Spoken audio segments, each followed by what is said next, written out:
नमस्कार।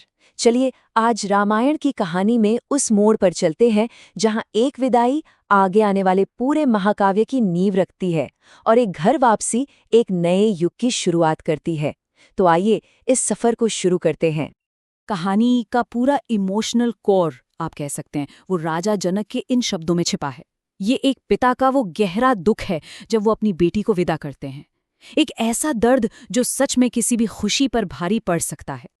तो पहले हिस्से में हम दो राज्यों और दो राजाओं के बीच की एक भावनात्मक खींचतान को देखेंगे, जहां एक तरफ बेसब्र इंतजार है और दूसरी तरफ बिछड़ने का दर्द। अब देखिए, एक ही वक्त पर दो राज्यों में माहौल कितना अलग था।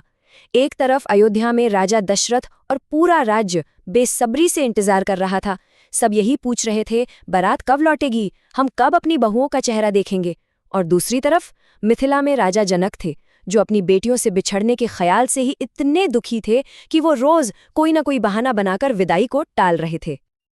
और बात को और भी पेचीदा बना रही थी शाही मर्यादा। राजा दशरथ वर पक्ष के राजा होते हुए भी सीधे सीधे ये नहीं कह सकते थे कि अब हमारी बहुओं को विदा कीजिए। ये उस समय की संस्कृति थी, एक सम्मान की परंपरा थी जो उन्हें इस मामले पर कोई भी दबाव डालने से रोक रही थी।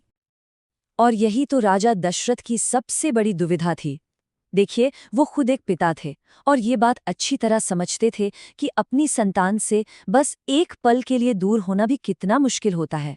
तो फिर वो राजा जनक से ये कैसे कह दें कि वो अपनी बेटियों को हमेशा के लिए विदा करने का दर्द सहें। उनकी यही हमदर्दी उनके सब्र की वजह थी। तो अब कहानी का रुख मिथिला की तरफ करते हैं, जहां विदाई के वो आखिरी पल सामने आते हैं जो बहुत ही मार्मिक और दुख से भरे हुए हैं। विदा करने से ठीक पहले महारानी सुनैना अपनी बेटियों को जो सीख देती हैं वो दिल को छू जाती है। ये सिर्फ एक माँ की बातें नहीं थीं, ये एक दुल्हन के लिए धर्म क्या है, कर्तव्य क्या है और नए जीवन में कैसे रहना है उसकी पूरी एक रूपरेखा थी। उन्होंने पति धर्म से लेकर ससुराल में कैसा व्यवहार करना है, हर छोटी बड़ी बात समझाई। औपचारिक सलाह के बाद अब आता है वो असली भावुक पल। विदाई के वक्त गाए जा रहे इस गीत की बस ये एक लाइन पूरे मिथिला राज्य के दुख को बयां कर देती है। ये सिर्फ एक राजकुमारी की विदाई नहीं थी, ये तो जैसे सबके दिलों के टुकड़े की विदाई थी। यहाँ राजा जनक की विनम्रता देखिए और एक पिता की अपनी बेटियों के लिए चिंता देखिए। वो राजा दशरथ से गुजारिश करते हैं कि उनकी बेटियों को लाड़ प्यार में पली राजकुमारियों की तरह नहीं, बल्कि सेवा करने वाली दासियों की तरह स्वीकार करें, ताकि वो अपने नए घर में आसानी से ढल सकें, खुद को वहां का हिस्सा बना सके। तो मिथिला के दुख भरे माहौल से निकलकर अब कहानी का मिजाज पूरी तरह बदल जाता है। अब बारात पहुंच रही है अपने नए घर अयोध्या और यहाँ जश्न का माहौल है। और आखिरकार वो पल आ ही गया जिसका सबको इंतजार था।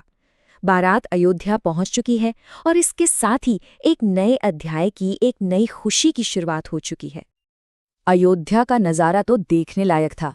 पूरा का पूरा शहर जो ना जाने कब से राह देख रहा था, अब बस जश्न में डूबा हुआ था। हर तरफ मंगल गीत गाए जा रहे थे, उत्सव मनाया जा रहा था। जैसा कि गीत में भी कहा गया है, अयोध्या नगरी धन्य भई, पाकर निधिया नई नई। और राजमाता कौशल्या की नज़र से देखें तो अयोध्या को कोई एक नहीं बल्कि चार चार अनमोल खजाने मिले थे। उनका मानना था कि लोग तो एक लक्ष्मी की कामना करते हैं, पर अयोध्या को तो 4 लक्ष्मियां मिली, जिससे राज्य का सौभाग्य 4 गुना बढ़ गया। ये दिखाता है कि इन बहुओं का आना राज्य के लिए कितनी बड़ी बात थी। नई दुल्हनों का स्वागत भी बड़ा प्यारा था। कई ऐसी रस्में हुई जो हल्की फुल्की थीं, मजाकिया थीं और जिनका मकसद बस यही था कि वो परिवार में घुल मिल जाएं।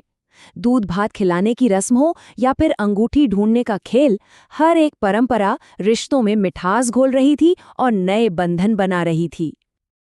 अब इस पूरे जश्न और शोर शराबे से हटकर कहानी एक बहुत ही निजी, एक बहुत ही महत्वपूर्ण पल पर आती है, राम और सीता के बीच। एक ऐसा पल जो भविष्य के लिए बहुत मायने रखता है। अयोध्या में पहली रात राम सीता को एक वचन देते हैं। जरा सोचिए, उस युग में जहां राजाओं के कई रानियां हुआ करती थीं, वहां राम का एक पत्नी व्रत का ये वचन कितना बड़ा और कितना महत्वपूर्ण था। ये सिर्फ एक वादा नहीं था, ये एक प्रतिज्ञा थी जो उनके महान चरित्र को दिखाती है। लेकिन ये खुशी हमेशा नहीं रहती। ये एक छोटा सा वाक्य है, पर यह खुशी के इस माहौल पर आने वाले तूफान का एक इशारा है। उत्सव का ये दौर ज्यादा लंबा नहीं चलने वाला। और बस यहीं से महाकाव्य का अगला अध्याय शुरू होता है, अयोध्या कांड। ये वो हिस्सा है जहां जीवन के उसूलों की, मूल्यों की असली परीक्षा होगी। ये हमें दिखाएगा कि कैसे स्वार्थ एक इंसान को गिरा सकता है और कैसे त्याग उसे देवताओं से भी ऊंचा बना सकता है। कह सकते हैं कि ये एक तरह से शुरुआत का अंत है। तो ये कहानी हमें एक बहुत गहरे सवाल के साथ छोड़ जाती है, जो शायद हर इंसान के लिए हर जमाने में सच है। जब जिंदगी सबसे बड़ी परीक्षा लेती है, तो हमारी असली पहचान किस चीज से बनती है?